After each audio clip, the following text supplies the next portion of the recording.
ETF index mutual funds నేర్చుకుని stock మార్కెట్లో రాణించాలనుకుంటున్నారా? వెంటనే ఈ నెంబర్కి కాల్ చేయండి.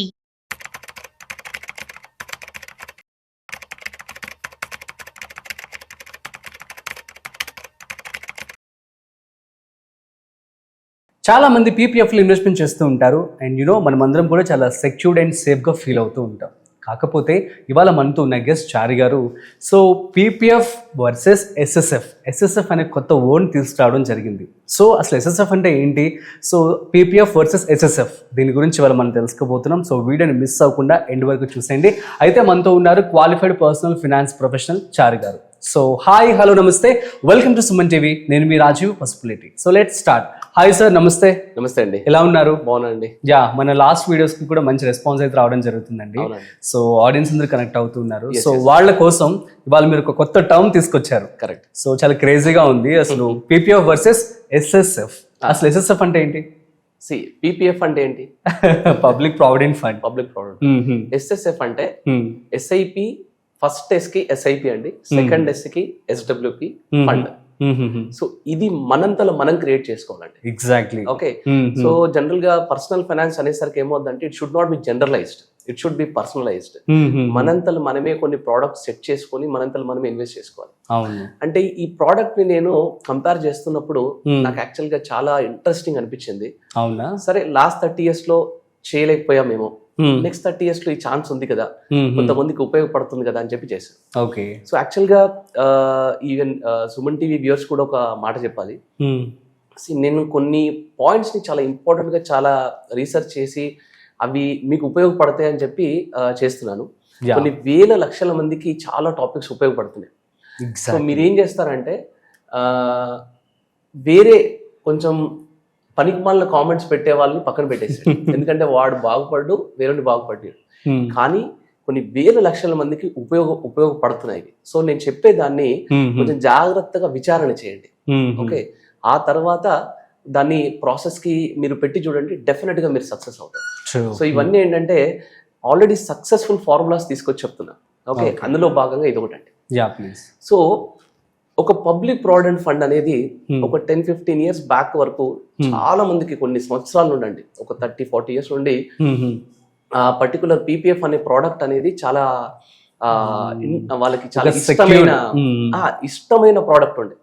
ఎవరు అడిగినా ఫస్ట్ 1.5 lakh నేను పీపీఎఫ్ లో పెడుతున్నాను. ఇన్ఫాక్ట్ లాస్ట్ 5-6 years వరకు కూడా, ఇప్పుడు కొంచెం తగ్గింది, బట్ అప్పటి వరకు కూడా. సో ఇలాంటి సెగ్మెంట్ ని ఒకవేళ లాస్ట్ 30 years లో ఒక 15 year బ్రేకప్ తో గనక నేను చెప్పిన ఎస్ఎస్ఎఫ్ కాన్సెప్ట్ తో గనక వీళ్ళు చేసి ఉంటే, ఆ దాంట్లో గనక కంపేర్ చేసి ఉంటే ఎలా ఉండేది అనేది ఒక చిన్న ఎక్స్పెరిమెంట్ లాగా చేశానండి. అయితే ఈ జర్నీ 1995 నుండి 2025 వరకు ఎగ్జాక్ట్లీ ఇవాళ వరకు తీసుకుందాం. అంటే 30 years. ఈ 30 years లో ఫస్ట్ 15 years బ్రేకప్ అండి. 1995 నుండి 2010 వరకు. ఈ 15 years లో ఎవరైనా 1.5 lakhs పీపీఎఫ్ ఏంటంటే పర్ హెడ్ 1.5 lakh వరకు క్యాపింగ్ ఉందండి. So maximum 1.5 lakh per year invest చేసుకుంటూ 15 years చేస్తే మనకి పబ్లిక్ ప్రావిడెంట్ ఫండ్ లో 1995 నుండి అరౌండ్ 2000 వరకు అప్రాక్సిమేట్లీ 12% ఇంట్రెస్ట్ రేట్ ఉండేనండి. అప్పుడు చాలా ఎక్కువ ఉండే. తర్వాత 10 కి పడింది. 2000 ఇయర్ నుండి 2010 వరకు 10.8 కి తగ్గిపోయింది అనమాట. సో నేనేం చేశానంటే యావరేజ్ గా దీన్ని 15 years కి 1995 నుండి 2010 వరకు 15 years కి అరౌండ్ ఒక 10% యావరేజ్ రిటర్న్ తీసుకున్నానండి. తీసుకుంటే ఏం జరిగిందంటే 95 నుండి 1.5 lakh కన్సిస్టెంట్ గా ఇన్వెస్ట్ చేసిన వాళ్ళకి ఆ 15 years లో at the rate of 10% compounding return 52 lakhs అయిందండి అప్రాక్సిమేట్. టోటల్ ఇన్వెస్ట్మెంట్ వచ్చేసి 22.5 some change. yes, correct. Double దాటేసింది.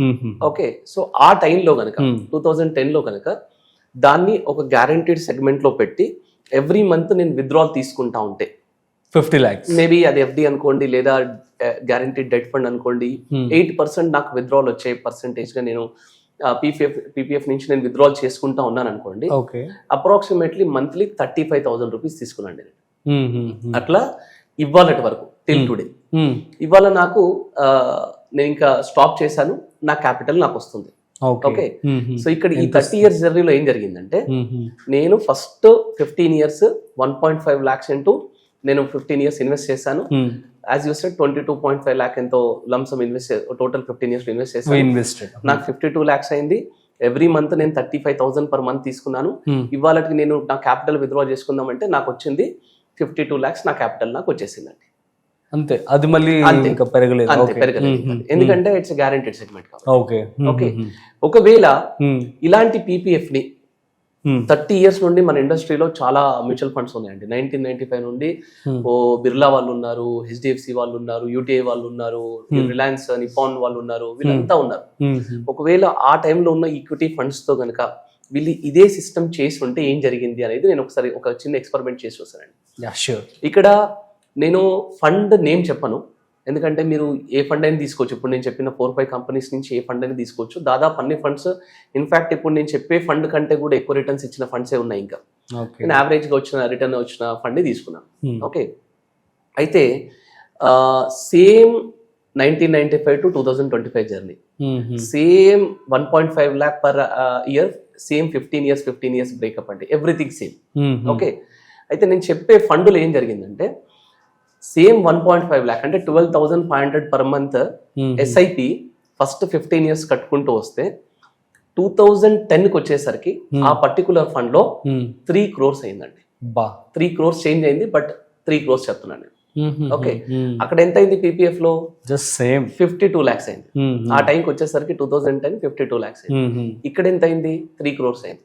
ఓకే, ఇప్పుడు మనకి మ్యూచువల్ ఫండ్ లో ఎస్ఐపి స్టాప్ చేసాము 2010 లో, అక్కడి నుంచి విత్డ్రావల్ స్టార్ట్ చేసాం. ఇక్కడ కూడా సరే సేమ్ 8% విత్డ్రావల్ అనుకోండి. 8% విత్డ్రావల్ ఆన్ 3 crores ఎంత అయింది? మంత్లీ 2 lakhs తీసుకుంటున్నాం మనం ఇక్కడ. మంత్లీ 2 lakhs తీసుకుంటున్నాం. 2010 నుండి ఇవాళటి వరకు కూడా పర్ మంత్ 2 lakhs విత్డ్రా చేసిన తర్వాత కూడా కార్పస్ అప్రాక్సిమేట్లీ 8.02 crore అయిందండి. 8 crores దాటిపోయింది. ఓకే, సో ఇక్కడ ఏమవుతుందంటే ఇది లాస్ట్ 30 year జర్నీ అండి. పీపీఎఫ్ లో ఎంత అయింది? 52 lakhs, monthly withdrawal 35,000 per month. ఇప్పుడు ఇవాళకి వచ్చేసరికి నాకు ఆ 52 lakhs బ్యాక్ వస్తుంది. అదే నేను SSF SIP first 15 years, SWP second 15 years fund పెట్టుకుంటే నాకు మంత్లీ విత్డ్రావల్ కూడా 2 lakhs వస్తుంది. అండ్ ఇవాళకి వచ్చేసరికి అది 8 crores దాటిపోయింది అనమాట. ఓకే, ఈ ఓవరాల్ గా మనం ఇన్వెస్ట్ చేసింది ఎంత? మాక్సిమం ఫస్ట్ 15 years లో 12,500 per month into 15 years invest చేసాం. సో ఇక్కడ ప్రేక్షకులు వచ్చే క్వశ్చన్ ఏంటంటే మనం పీపీఎఫ్ తో ఎస్ఐపిస్ ని కంపేర్ చేయద్దు కదా అని అంటారు. ఓకే, ఫస్ట్ ఆఫ్ ఆల్ ఏంటంటే అది డెట్ సెగ్మెంట్ అయి ఉండొచ్చు, ఇది ఈక్విటీ సెగ్మెంట్ అయి ఉండొచ్చు. మీకు 15 years టైం ఉన్నప్పుడు మీరు ఈక్విటీ సెగ్మెంట్ ఎందుకు చూడట్లేదు? ఓకే, మీకు ఇన్ఫ్లేషన్ బీట్ చేసే రిటర్న్స్ ఉన్న ప్రోడక్ట్ మీరు ఎందుకు చూడట్లేదు? సో లాస్ట్ 30 years లో అయిపోయింది.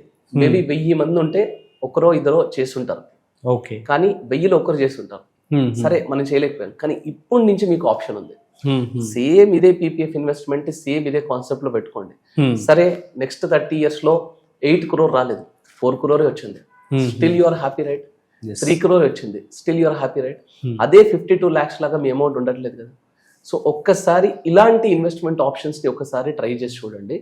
డెఫినెట్ గా SIP SWP is a deadly combination అండి. హానెస్ట్లీ స్పీకింగ్, నేను ఇదే ఎస్ఐపి ఎస్డబ్ల్యూపి కాంబినేషన్ ని చిల్డ్రన్ ఎడ్యుకేషన్ కి నేను చెప్పాను. ఇదే ఎస్ఐపి ఎస్డబ్ల్యూపి కాంబినేషన్ ని ఒక కారు కొనుక్కోవడానికి నేను చెప్పాను. ఇదే ఎస్ఐపి ఎస్డబ్ల్యూపి కాంబినేషన్ ని రిటైర్మెంట్ కి చెప్పాను నేను. మళ్ళీ ఇదే ఎస్ఐపి ఎస్డబ్ల్యూపి కాంబినేషన్ నేను పీపీఎఫ్ తో కంపేర్ చేసి చెప్తున్నాను. అంటే ఇన్నిసార్లు ఎస్ఐపి ఎస్డబ్ల్యూపి కాంబినేషన్ ని నేను ఎస్ఎస్ఎఫ్ అనే ఒక ప్రోడక్ట్ లాగా తీసుకొచ్చి చెప్తున్నానంటే దీంట్లో ఎంత రీసెర్చ్ చేశారు సీరియస్లీ అండి. ఎందుకంటే ఎస్ఐపి అనేది మనము ఒక బేస్ లెవెల్ నుంచి రూట్ లెవెల్స్ నుంచి కన్స్ట్రక్ట్ చేసుకుంటూ వెళ్తున్న బిల్డింగ్ లాంటిది. ఓకే, అది చాలా స్ట్రాంగ్ బిల్డింగ్. అది మనము ఒక 15 years ఎస్ఐపి బిల్డ్ చేసిన తర్వాత దాంట్లోంచి విత్డ్రావల్ మనం కొంచెం ఎక్కువ పర్సెంటేజ్ పెట్టినా, అదే ఫండ్స్ లోంచి విత్డ్రావల్ పెట్టినా, ఈక్విటీ ఫండ్స్ లోంచి విత్డ్రావల్ పెట్టినా మనకు చెక్కు చెదరకుండా ఉంటది అనమాట. అది కొన్ని తరతరాలుగా, అంటే అందుకని ఒకసారి ఒక వీడియో చేశానండి నేను, SIP is your third child అని చెప్పి చేశాను. ఇద్దరు పిల్లల్ని ఎలాగైతే అంటున్నారో అట్లా 3వ చైల్డ్ మీ ఎస్ఐపిని పెట్టుకోండి అని చెప్పాను. అవును, మనమే చేసాం. ఎగ్జాక్ట్లీ. సో అది థర్డ్ చైల్డ్ అయినప్పుడు మనకి ఫ్యూచర్ అంతా కూడా అద్భుతంగా ఉంటుందని చెప్పారు. So SIP SWP combination is a very good combination. Okay. అందుకే దాన్ని నేను పీపీఎఫ్ తో కంపేర్ చేసి చూపించానండి. ఇక్కడ పీపీఎఫ్ ని తక్కువ చేసి చూపించడం గురించి కాదు ఇక్కడ, కానీ ఎస్ఐపి ఎస్డబ్ల్యూపి అనేది గుడ్ కాంబినేషన్ చెప్పడానికి కంపారిజన్ తో చెప్పాను. యా, సూపర్ అండి, థ్యాంక్ యూ సో మచ్.